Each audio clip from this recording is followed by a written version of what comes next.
Hello everyone, welcome to prep मित्रा।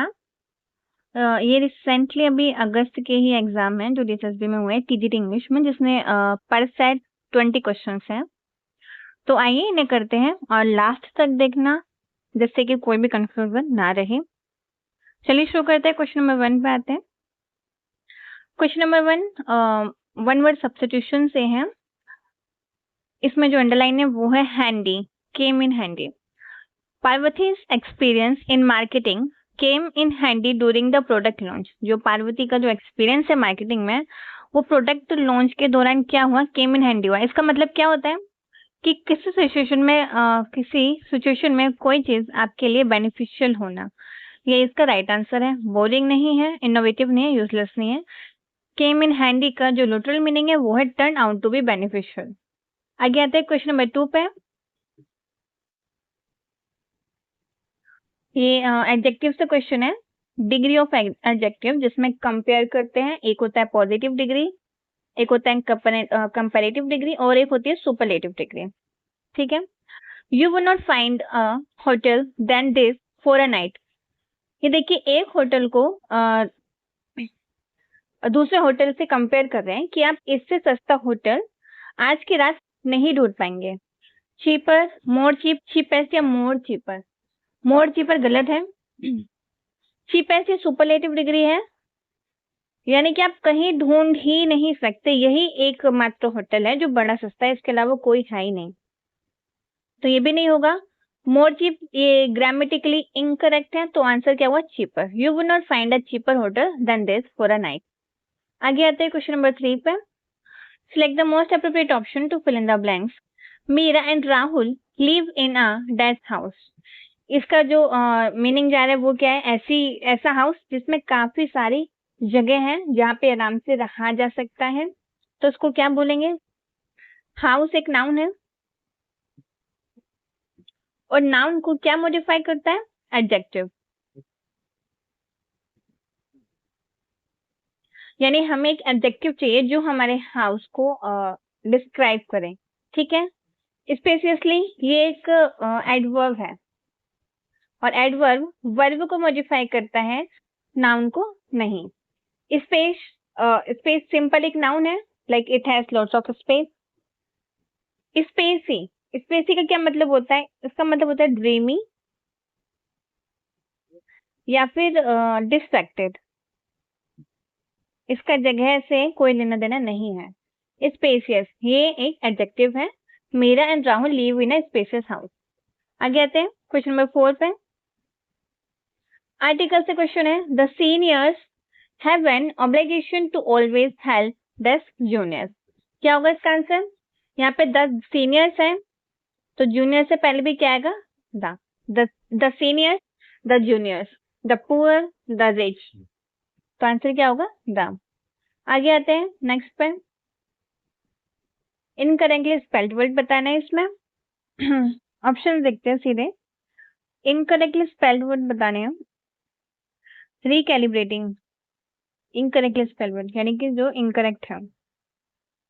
रिकैलिब्रेटिंग, इनके meaning भी देख लेते हैं। रिकैलिब्रेटिंग का मीनिंग होता है कोई चीज है जिसे हम एडजस्ट कर रहे हैं, to adjust again.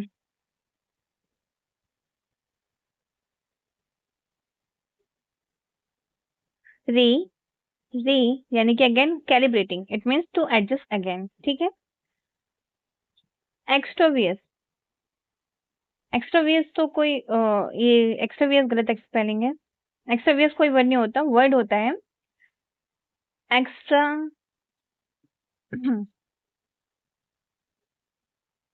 एक्स्ट्रानियस,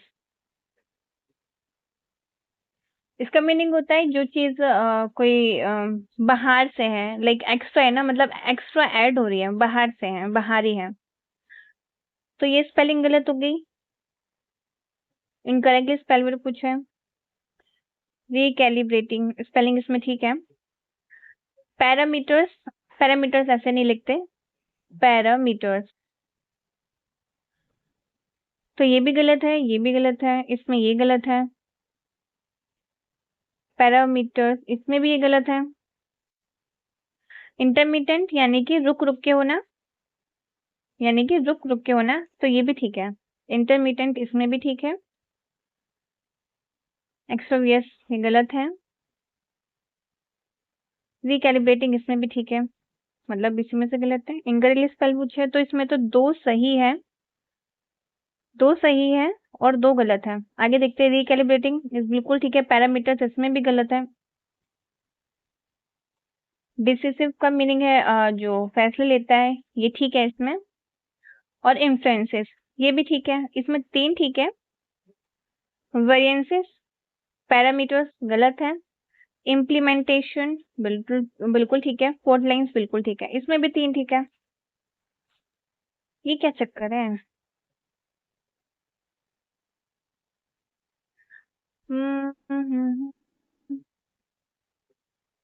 I think ये क्वेश्चन में कुछ मुझसे ही गलती हुई है, लाइक टाइपिंग में, क्योंकि या तो इनकरेक्टली स्पेल वर्ड है या तो सिर्फ ये दोनों होते, या जो 3 वर्ड है जो इसमें निकल के आ रहे हैं वो तीनों होते एक साथ।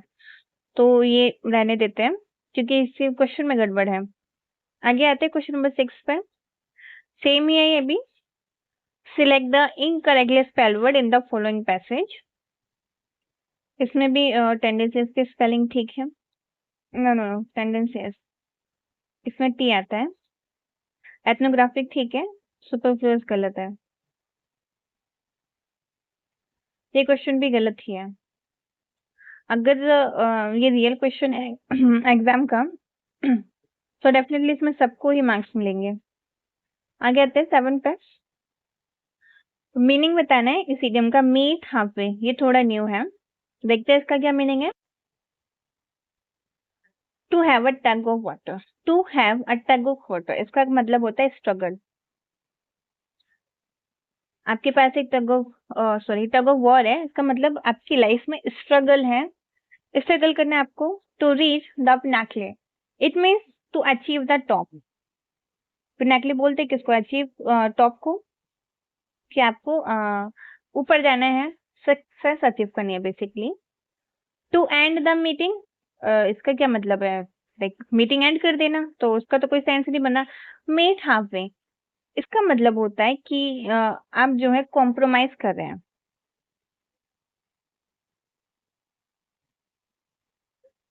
आप ऐसे याद कर लो कि बहुत कि जो मुझे चाहा, जो मैंने चाहा था वो मुझे नहीं मिला, तो मैं लाइक जो भी मुझे आधा अधूरा मिला मैंने उसमें कॉम्प्रोमाइज कर लिया। टू रीच अ कॉम्प्रोमाइज ये इसका आंसर है, इडियम का मीनिंग है, इसमें कुछ नहीं किया जा सकता। क्वेश्चन नंबर 8 पे फिल इन द ब्लैंक्स है। Her speech was dash capturing the audience attention from start to finish. उसकी स्पीच ऐसी थी जिसने ऑडियंस की जो अटेंशन थी उसको कैप्चर किया शुरुआत से लेकर लास्ट तक, यानी कि पॉजिटिव आएगा। मोनोटोनस, मोनोटोनस का मीनिंग होता है बोरिंग। ये क्या है? नेगेटिव वर्ड है। लेंथी बहुत लंबी थी, ये भी एक नेगेटिव सेंस आएगा। टेडियस, टेडियस का क्या मीनिंग है? ऐसी चीज जो काफी थकाने वाली हो, बोरिंग हो। तो ये तीनों तो एक दूसरे के सिनोनिम निकल गए। अब बचा इन सेलिंग। इन सेलिंग यानी कि जो काफी अमेजिंग हो उसे कहते हैं इन सेलिंग। आगे आते हैं क्वेश्चन नंबर 9 पे। आप ऐसा भी कर सकते हो, अगर आपको मीनिंग नहीं भी पता किसी एक वर्ड का, तो उसमें हमेशा 90% क्वेश्चन पेपर में ऐसा देखा है मैंने कि 3 बाकी के सिनोनिम्स होते हैं जो आप आसानी से देख लोगे। आगे आते हैं क्वेश्चन नंबर 9 पर। ऑप्शन देखते हैं। पी पी पी एस, या तो पी से स्टार्ट हो गया, एस से स्टार्ट होगा। एक बार पी देख लेते हैं। He was a well known figure in the scientific community for his contribution to quantum mechanics. यानी कि जो साइंटिफिक कम्युनिटी है उसमें एक वेल नोन यानी कि फेमस फिगर था। किस लिए फेमस थे? क्योंकि उन्होंने कंट्रीब्यूशन दिया था क्वांटम मैकेनिक्स में, योगदान दिया था क्वांटम मैकेनिक्स में। और एस क्या बोलता है? Initially many dismissed his ideas as overly theoretical and impractical. ये देखो, ये इंट्रोडक्शन बता रहा है किसी के बारे में और ये सीधा कंक्लूजन पर आ रहा है, तो ऐसे तो स्टार्ट नहीं हो सकता। आगे देखते हैं। फर्स्ट सेंटेंस हमने पढ़ा। सेकंड है his research however was often ahead of its time. यानी कि जो इनकी रिसर्च थी जिसके बारे में मैं इंट्रोडक्शन दिया है, was often ahead of its time, यानी कि जो उनका टाइम था उससे आगे थी थी जैसे कि मान लो कि उनकी थ्योरी ऐसी थी जो अभी नहीं हो रही वो प्रॉब्लम्स, अभी वो चीजें नहीं है लेकिन फ्यूचर में होगी, तो यानी वो टाइम से आगे थी उनकी research. And it face scepticism from many of his peers, जिसके वजह से इसका मीनिंग होता है डाउट, यानी कि शक होना, जिसकी वजह से जो उसके पीयर्स थे, कलीग्स थे, वो लोग उस पर डाउट करते थे, शक की निगाह से देखते थे। क्योंकि जैसे ये बता रहे ना कि समय से आगे थी, तो नॉर्मली सी बात है, लोगों को यकीन नहीं होगा। पी से ही स्टार्ट होगा। ओवर द इयर्स, यानी कि समय के साथ साथ काफी समय बाद हिज वर्क गेन्ड एक्सेप्टेंस, इनका जो काम है उसको एक्सेप्टेंस मिली, यानी लोगों ने उस काम को एक्सेप्ट किया।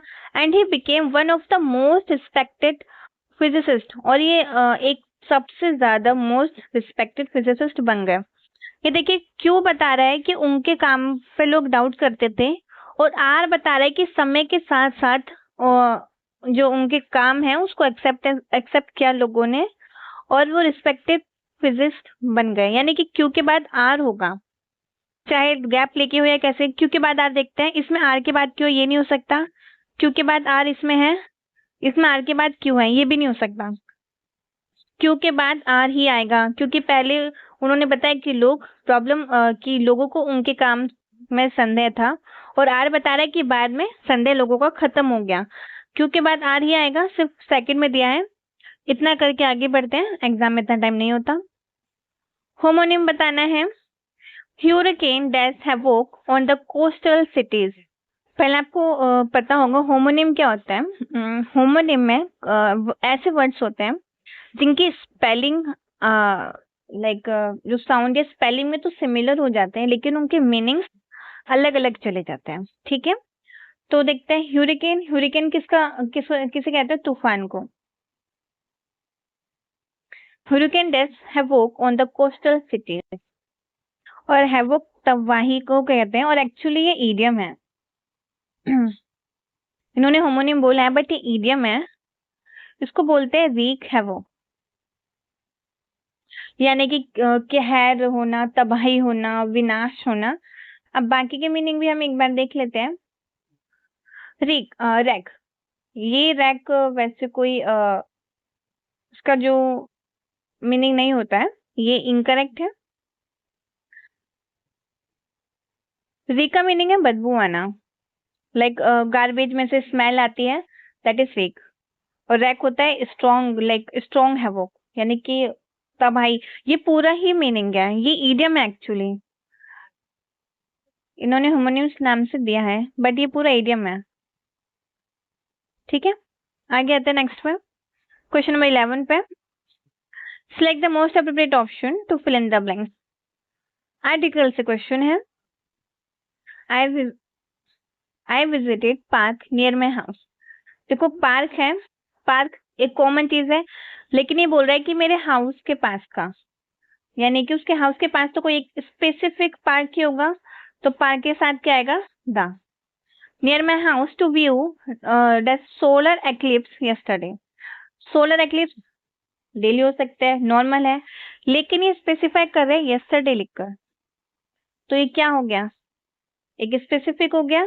तो I visited the park near my house to view the solar eclipse yesterday. आगे आते हैं क्वेश्चन नंबर 12 पे, एडजेक्टिव से क्वेश्चन है ये। His PhD entrance exam score is the dash of all the exams he has taken till now। यानी उसने अब तक जितने भी एग्जाम लिए हैं, ये वाला जो एग्जाम है, दा लगा दिया, यानी कि सुपरलेटिव डिग्री तो इन्होंने खुद ही लगा दिया, और वैसे भी सुपरलेटिव डिग्री आएगा क्योंकि अब तक जितने भी हैं उसमें कंपेयर हो रहा है। बेडेस्ट नहीं होता कुछ भी, बेडर भी कुछ नहीं होता है, बैड पॉजिटिव डिग्री में होता है, तो आंसर क्या होगा, वर्स्ट, यानी कि सबसे खराब। आगे आते हैं क्वेश्चन नंबर 13 पे, ये भी होमोनिम से क्वेश्चन है। Matthew held the desk in his hand. जो मैथ्यू है उसने अपने हाथ में पकड़ा, क्या पकड़ा, देखते हैं। ये कोई वर्ड ही नहीं है, मिस स्पेल्ड है, या फिर ग्रामर में वर्ड ही नहीं है इंग्लिश लैंग्वेज में। ठीक है। रेंज ये किसको कहते हैं कि ये स्टेप्स को कहते हैं। लाइक आपने देखा होगा हॉर्स होते हैं घोड़े, उनमें कुछ ऐसे पट्टी सी होती है ना जिसको बांध के घुड़सवारी करते हैं, उसे कहते हैं रेंज। रेंस ये बारिश में जो होती है, लाइक बारिश होती है वही रेंस है। आंसर इसका सेकंड है। और रेंस ये जो रूल्स को कहते हैं, रूल्स को। तो वो रूल्स को तो नहीं पकड़ सकता, वो बारिश को भी नहीं पकड़ सकता, वो क्या पकड़ सकता है अपने हाथों में? रेंस। ये कोई स्टेप को कहते हैं बेसिकली। ठीक है, आगे आते हैं क्वेश्चन नंबर 14 पे। ये भी जंबल ऑर्डर है, चलिए पढ़ते हैं। चलिए रीडिंग शुरू करते हैं। PRPQ यानी कि ऐसे स्टार्ट नहीं होगा। चलिए, सोशल मीडिया प्लेटफॉर्म हैव, ये प्लूरल है, platform have revolutionized how people connect and communicate। जो सोशल मीडिया है उसने क्या किया है, जो लोग आपस में कनेक्ट करते हैं ना, उस तरीके को बदल दिया है। तो पी से स्टार्ट होना चाहिए क्योंकि इंट्रोडक्शन है, और पी से 2 सेंटेंस है, एक 1 और एक 3। However, concerns about data privacy and misinformation continue to grow। हालांकि जो डाटा प्राइवेसी का जो कंसर्न है वो हमेशा बढ़ता ही जा रहा है कि हमारा जो डाटा है वो सिक्योर तो है, सेफ तो है, हमारी इंफॉर्मेशन कहीं बाहर तो नहीं जा रही। एक बात याद रखना, जब हाउएवर का यूज होता है तो इसमें क्या होता है, इससे पहले एक पॉजिटिव सेंटेंस होता है, उसके बाद एक नेगेटिव सेंटेंस आता है। तो इससे पहले एक पॉजिटिव सेंटेंस होना चाहिए। देखते हैं। They offer users instant access to global conversation and real time updates. They किसके लिए यूज हुआ है? सोशल मीडिया प्लेटफॉर्म्स के लिए, कि वो क्या करते हैं, ऑफर करते हैं इंस्टेंट एक्सेस का, कि हम लोग रियल टाइम में किसी भी मतलब वर्ल्ड में कोई किसी भी कोने में है उससे बात कर सकते हैं, उससे कन्वर्सेशन कर सकते हैं। तो पी के बाद आर ही आएगा। Then as their influence expand, जैसे जैसे उनका इन्फ्लुएंस है यानी उनके जो यूजेस हैं वो एक्सपेंड होता जा रहा है, debates on regulation and ethical use have intensified. यानी कि जो रेगुलेशन के ऊपर जो बहस है और जो उसको एथिकल यूज है, क्योंकि सोशल मीडिया का नेगेटिव यूज भी होता है, उस पर जो बहस है वो बढ़ती ही जा रही है। तो इसके पी के बाद पी होगा ही होगा, उसके बाद आर, क्योंकि ये बता रहे कि उसके प्रॉन्स क्या है, कि उसके प्रॉफिट्स क्या है। उसके बाद क्यों में बता रहे कि हालांकि जो डाटा प्राइवेसी के ऊपर है उस पे जो चर्चा है, कॉन्सर्न्स है, वो कंटिन्यू हो रही है। देन इसमें बोल रहे कि जो रेगुलेशन है उसका और जो एथिकल यूज है उस पर तेजी से डिबेट बढ़ती जा रही है। तो PRQS यही होगा इसका आंसर, आंसर 3। आगे आते हैं नेक्स्ट पे। वन वर्ड सब्स्टिट्यूशन बताना है। Someone who believes that principles और बिलीव हैव एनी मीनिंग, यानी वो लोग जो मानते हैं कि दैट नो प्रिंसिपल और बिलीव्स है। ओके, ये वो लोग हैं जो मानते हैं कि प्रिंसिपल और बिलीव्स का कोई भी मीनिंग नहीं होता, यानी ये लोग नेगेटिव होते हैं, किसी भी जो मान्यता होती है उसको नहीं मानते। ऑप्टिमिस्ट, ये हमेशा पॉजिटिव रहते हैं, आशावादी रहते हैं कि एक ना एक दिन अच्छा जरूर होगा। देन नेक्स्ट है आइडियलिस्ट। आइडियलिस्ट जो आइडल को मानते हैं, और फेटलिस्ट जो किस्मत है उस पर यकीन रखते हैं। निहिलिस्ट, ये लोग कौन होते हैं? ये वो लोग होते हैं जिनका मानना है कि लाइफ में ना कोई भी लाइक मोरल प्रिंसिपल्स नहीं है, ये मोरल प्रिंसिपल पे यकीन नहीं करते, किसी भी रिलीजियस बिलीफ पे यकीन नहीं करते, कि कोई भी धार्मिक मान्यता वगैरह नहीं है, मैं ये सब नहीं मानता, ऐसे लोग हैं। इनके इनके अकॉर्डिंग जो भी चीजें हैं वो सब मीनिंगलेस है। इनका जो इसका हिंदी जो लिटरल मीनिंग है उसको बोलते हैं शून्यवाद। मे भी हिंदी में भी आ जाए आपका शून्यवाद। ठीक है, आगे आते हैं। ये आपका पैराग्राफ है, पैसेज है। एक बार इसके क्वेश्चन देखते हैं क्या क्या पूछा है। टाइटल से क्वेश्चन है। देन नेक्स्ट है according to the passage which of the following option is correct. Passage से ही क्वेश्चन है। 18 में पूछा है identify the inference that can be drawn from the passage. Inference का मीनिंग क्या होता है कि छुपा हुआ, जो इस पैसेज में छुपा हुआ है वो क्या है जो इसमें से करेक्ट है। 19 में टोन पूछी है ऑथर की। और 20 में एंटोनी पूछा है सेवरिंग का। ये तो हम बिना पैसेज के भी कर सकते हैं। चलिए पैसेज पढ़ना स्टार्ट करते हैं, और एक बार पैसेज पढ़ लेंगे तो सारे क्वेश्चन आराम से हो जाएंगे। लोबोटोमी अ कंट्रोवर्शियल सर्जिकल प्रोसेसर। जो लोबोटोमी है वो क्या है? एक सर्जिकल कंट्रोवर्शियल प्रोसेसर थी, was a surgery used in the past to treat serious mental illness। ये बोल रहे कि लोबोटोमी एक सर्जरी का नाम है, कि लोबोटोमी एक कंट्रोवर्शियल सर्जिकल ऑपरेशन था जो पहले सीरियस मेंटल इलनेस क्या हो सकता है जैसे कि डिप्रेशन, उसके ट्रीटमेंट के लिए यूज होते थे। It was created in the 1930s by the Portuguese doctor named Antonio Agas Moniz। ये जो सर्जरी है, ये जो प्रोसेसर, ये ये क्रिएट किया गया था 1930s में। किसके द्वारा? एक पोर्टुगीज डॉक्टर था जिसका नाम था Antonio Egas Moniz. The surgery was involved severing, ये हमने देखा था ना क्वेश्चन में, इसका एंटोनिम पूछा था।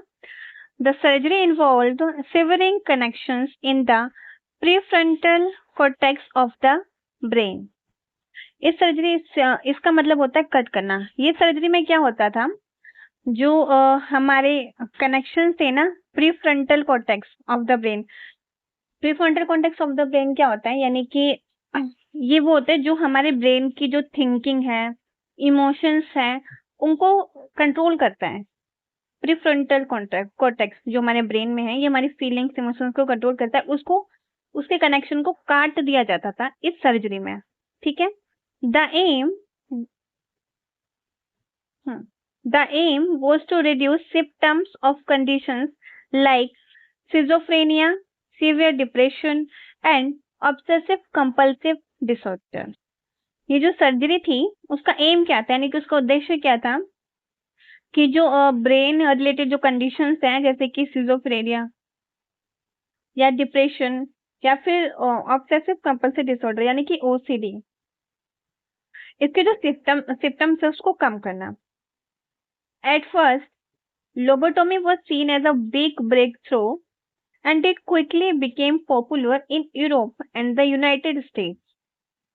स्टार्टिंग में क्या हुआ, लोगों ने ना इसको एक ब्रेक थ्रू यानी कि एक बड़ी डिस्कवरी माना जो कभी थी नहीं, और बड़ी डिस्कवरी माना जिसकी वजह से जल्दी से ये पॉपुलर होगी यूरोप और यूनाइटेड स्टेट्स में। हाउएवर, मैंने आपको पीछे भी बताया था, हाउएवर में एक पॉजिटिव होता है, देन दूसरा क्या नेगेटिव चला जाता है। हाउएवर, हालांकि यानी कि वो फेमस तो हो गई, लेकिन the processor was crude and often caused severe side effect. लेकिन ये जो सर्जरी थी,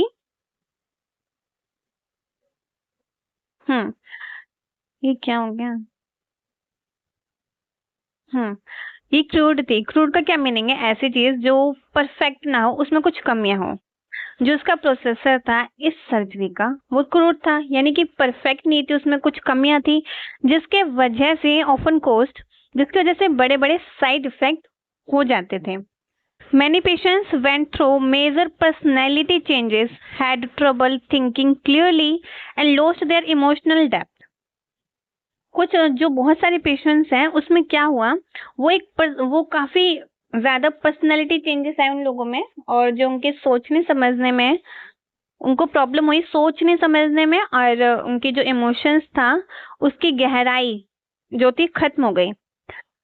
क्योंकि इसमें बोल ही रहते हैं कि ऐसे इमोशंस को कट कर देते हैं, जो भी उसमें ट्यूब वगैरह होती है, तो होना ही था। Some even ended up permanently disabled और डाइड, और कुछ लोग तो बिल्कुल ही या तो डिसेबल्ड हो गए या फिर उनकी डेथ ही हो गई। As doctor learn more about the brain, जैसे जैसे डॉक्टर्स को ब्रेन के बारे में ज्यादा नॉलेज मिली, the use of lobotomy decreased. वैसे वैसे ही जो लोबोटोमी जो प्रोसेसर था उसका यूज कम होने लगा। New medications for mental illness developed in the 1950s provided a safer and a more effective treatment। जब लोबोटोमी का यूज कम होने लगा तो नई नई तरह की मेडिकेशंस जो मेंटल इलनेस के लिए आई, डेवलप हुई 1950s में, जिसने क्या एक सेफ यानी सुरक्षा और इफेक्टिव ट्रीटमेंट की। टुडे आज के समय में lobotomy is viewed as outdated and unethical. आज के समय पे लोबोटोमी को आउटडेटेड और अनएथिकल के रूप में देखा जाता है। This history highlights the need for ethical practices and ongoing progress in medical science. जो हिस्ट्री है वो हाईलाइट करती है किसके बारे में? नीड के बारे में, एथिकल प्रैक्टिसेस। एथिकल प्रैक्टिसेस किसे कहते हैं? जो सेफ हो, सिक्योर हो, जिससे नुकसान ना हो, and ongoing process in medical sciences, और जो मेडिकल साइंसेस में प्रोग्रेस चलती ही जा रही है उसके ऊपर। हमने ये समझ लिया, आगे क्वेश्चन देखते हैं। What should be the most appropriate title for the given passage? Investigating lobotomy's historical impact on mental health. लग तो रहा है क्योंकि हमने पढ़ा कि जो लोबोटोमी था उसका हिस्टोरिकल इम्पैक्ट क्या था मेंटल हेल्थ पे। आगे भी पढ़ के देखते हैं। Understanding lobotomy's permanent popularity in psychiatry. क्या लोबोटोमी इसकी परमानेंट पॉपुलैरिटी थी? तो ये ऑप्शन गलत हो जाएगा। Examining examining lobotomy's role in enhancing cognitive abilities. Enhancing का क्या मतलब क्या होता है? इम्प्रूवमेंट, यानी कि किसी चीज को अच्छा कर देना। क्या इसमें ये था कि लोबोटोमी रोल का जो कॉग्निटिव एबिलिटी थी उसमें इनहैंसिंग का कोई रोल था? नहीं, वो उल्टा खराब कर रहा था। Exploring lobotomy's contribution to modern neurosurgery. जो मॉडर्न न्यूरोसर्जरी जो आज के टाइम पे यूज हो रही है, क्या उसमें लोबोटोमी का कोई कंट्रीब्यूशन था? इसके बारे में हमने पढ़ा है? नहीं। हमने क्या पढ़ा है? लोबोटोमी की हिस्ट्री के बारे में। आगे आते हैं 17। According to the passage which of the following option is the fact? The options the advent of antipsychotic medications revolutionized the treatment of mental disorders. इसमें बोल रहे हैं कि जो मेडिकेशंस थी वो क्या हुई, उसके नए नए तरीके आए। किसके लिए? मेंटल डिसऑर्डर को ठीक करने के लिए। हमने पढ़ा था, पैसेज में दिया था। एक मिनट, मैं आपको पैसेज दिखाती हूँ। उसमें ये बोला था कि जब लोबोटोमी आई उसने ये दिक्कत की, उसके बाद लोगों ने क्या किया? न्यू मेडिकेशंस ट्राई की जिससे मेंटल इलनेस ठीक हो सके 1950 में। और यहाँ भी डायरेक्टली नहीं बट इनडायरेक्टली बोल रहा है ये कि नए नए तरीके, न्यू चीजें, नई नई चीजों की खोज की गई मेडिकेशंस के लिए। तो ये हो सकता है। सेकंड में मैं lobotomy did not result in significant improvement in the treatment of mental illness. इसमें बोल रहे हैं कि जो लोबोटोमी है उसने क्या किया? कोई भी इम्प्रूवमेंट नहीं दी ट्रीटमेंट के लिए, जो मेंटल इलनेस के लिए जो बनी थी उसमें कोई इम्प्रूवमेंट नहीं दी। पैसेज में हमको लोबोटोमी के साइड इफेक्ट बताए गए कि उससे इतने लोगों की डेथ होगी, इससे सॉरी डाटा नहीं दिया कि उससे इतना कुछ लोगों को ये साइड इफेक्ट हुए, कुछ लोगों को ये साइड इफेक्ट हुए। लेकिन उन्होंने इसके बारे में इम्प्रूवमेंट का जिक्र कहीं भी नहीं किया कि लोगों में इम्प्रूवमेंट हुई या नहीं हुई। इसके बारे में हमें नहीं पता क्योंकि हमने पढ़ा नहीं, तो फैक्ट उसके अंदर नहीं हो सकता। Lobotomy had no adverse effect on patients cognitive function और इमोशनल स्टेज। एडवर्स का मतलब होता है एकदम खराब होना, वर्स्ट इफेक्ट, बेकार इफेक्ट, नेगेटिव इफेक्ट। जबकि उसमें साफ साफ बोला है कि हाँ उसमें नेगेटिव इफेक्ट हुए थे पेशेंट्स पर, तो ये भी नहीं हो सकता। द नेक्स्ट है Antonio Egas Moniz was not a prominent figure in the medical community during his time. ये देखो, ये बोल रहा है कि वो प्रोमिनेंट फिगर नहीं था, जबकि उसी ने डिस्कवरी की थी। एक बार पैसेज में देख लेते हैं अगर आपको कोई कंफ्यूजन है तो। एंटोनियो एगास, ये देखिए ये इसका नाम। जो लोबोटोमी प्रोसेस है, सर्जरी है, वो क्रिएट ही की गई है एंटोनियो एगास से, और उसमें बोल रहे हैं कि नहीं की गई, तो ये भी नहीं हो सकता। तो बच्चा क्या? ऑप्शन 1। आगे आते हैं नेक्स्ट पे, क्वेश्चन नंबर 18 पे। Identify the correct inference that can be drawn from the passage. आपको याद होगा पीछे हमसे फैक्ट पूछा था, ठीक है, और यहाँ पूछा इन्फरेंस। आपको फैक्ट और इन्फरेंस का मीनिंग, इनमें जो डिफरेंस है वो समझ आना चाहिए। फैक्ट क्या होता है? जो डायरेक्टली पैसेज में लिखा है आपने पैसेज देखा, उसको पढ़ा और देखा कि नहीं ये लाइन उससे मैच नहीं कर रही, वो हो गया फैक्ट। और इन्फरेंस होता है जो पैसेज में छिपा हुआ होता है, यानी आप लॉजिकली कंक्लूड करते हैं पैसेज से कि हाँ उसका मीनिंग यही होगा। ठीक है, तो पढ़ते हैं। ऑप्शन 1 है lobotomy remained the primary treatment for many mental illness until recent times. इसमें बोला है कि जो लोबोटोमी है वो अभी जो टाइम चल रहा है हाल फिलहाल का, उससे पहले तक प्राइमरी ट्रीटमेंट रहा है नहीं।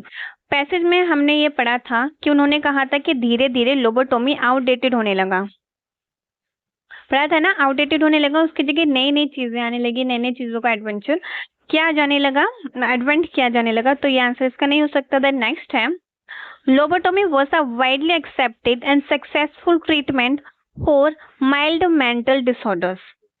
माइल्ड का क्या मतलब है? माइल्ड यानी कि जो हल्का फुल्का हो, लाइक जो सीरियस ना हो। लेकिन हमने पैसेज में पढ़ा और कंक्लूड भी कर सकते हैं जो सीरियस मेंटल इशू थे, जैसे डिप्रेशन जो बहुत ज्यादा सीरियस है, उसके लिए इसको स्टार्टिंग में एक्सेप्ट किया गया था कि हाँ ये सर्जरी जो है हम यूज कर सकते हैं। तो ये भी नहीं हो सकता, फर्स्ट और सेकंड कट गया। देन नेक्स्ट है advances in medical led to decline of lobotomy and the rise of safer treatment. हमने देखा कि जो लोबोटोमी है उसके नेगेटिव इफेक्ट होने लगे थे लोगों में, सर्वे के दौरान या कैसे भी लोगों को पता चला, जिसके वजह से क्या किया लोगों ने नई नई टेक्नोलॉजी के बारे में सोचा, जिससे और लोबोटोमी का डिक्लाइन कर दिया सीधे कि नहीं हम इसको यूज नहीं करेंगे, और सेफर यानी जो ट्रीटमेंट सेफ हो उसके बारे में सोचा। ये तो हम कंक्लूड कर सकते हैं। एक बार फोर्थ में देख लेते हैं। The inventor of lobotomy Moniz was celebrated as a hero in the medical community. हमने ये पढ़ा था कि जो मोनेस थे उसने इन्वेंट की थी लोबोटोमी, उसको बनाया था, लेकिन कहीं भी हम ये कंक्लूड नहीं कर सकते कि इसको हीरो बना दिया गया, क्योंकि आज तो लोबोटोमी को अनएथिकल माना जाता है कि वो सही नहीं है। तो ये सेंटेंस भी गलत हो गया, आंसर क्या हुआ 3। अब नेक्स्ट करते हैं टोन ऑफ द पैसेज। इसमें दिक्कत आती है, देखते हैं। और एक बात और, टोन अनलिमिटेड होती है, आप 2-4 टोन रख के नहीं बैठ सकते, आपको पैसेज से ही एलिमिनेट करना पड़ेगा ऑप्शन से। तो देखते हैं the author's tone is indifferent. Indifferent, indifferent का हम जब वो कैप की थी तो हमने उसमें पढ़ा था इनडिफरेंट का क्या मतलब होता है। ये वो लोग होते हैं जो कुछ केयर नहीं दिखाते, लाइक लैक ऑफ इंटरेस्ट होता है इन लोगों में, लैक ऑफ इंटरेस्ट है, केयर नहीं है, कॉन्सर्न नहीं है इनको, नहीं अटेंशन क्या हो रहा है कैसे हो रहा है, डिटैच्ड है, अनइंटरेस्टेड है। जबकि हमने पैसेज में पढ़ा कि लोबोटोमी की पूरी हिस्ट्री बताई गई है, उसके क्या इफेक्ट हो रहे हैं वो बताया गया है, देन उसके बाद क्या क्या नई चीजें मार्केट में यूज की गई वो बताया गया है। और तो इनडिफरेंट, इसका इससे कहीं लेना देना नहीं है, तो ये आंसर नहीं हो सकता।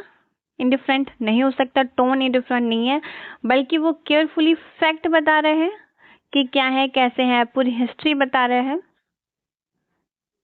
ठीक है, द नेक्स्ट है the author's tone is sceptical. Sceptical का क्या मीनिंग है? डाउट में, डाउट होना, शक होना, क्वेश्चन करना। लेकिन पैसेज में कहीं भी किसी से भी क्वेश्चन नहीं किए गए, उन्होंने सिर्फ फैक्ट बताए कि ऐसा हुआ है ऐसा हुआ है और ये सब हुआ। तो स्केप्टिकल नहीं हो सकता। द नेक्स्ट है द ऑथर्स टोन इज अकाउसेट्री। अकाउसेट्री का क्या मीनिंग है? इसका मीनिंग है टू ब्लेम समवन।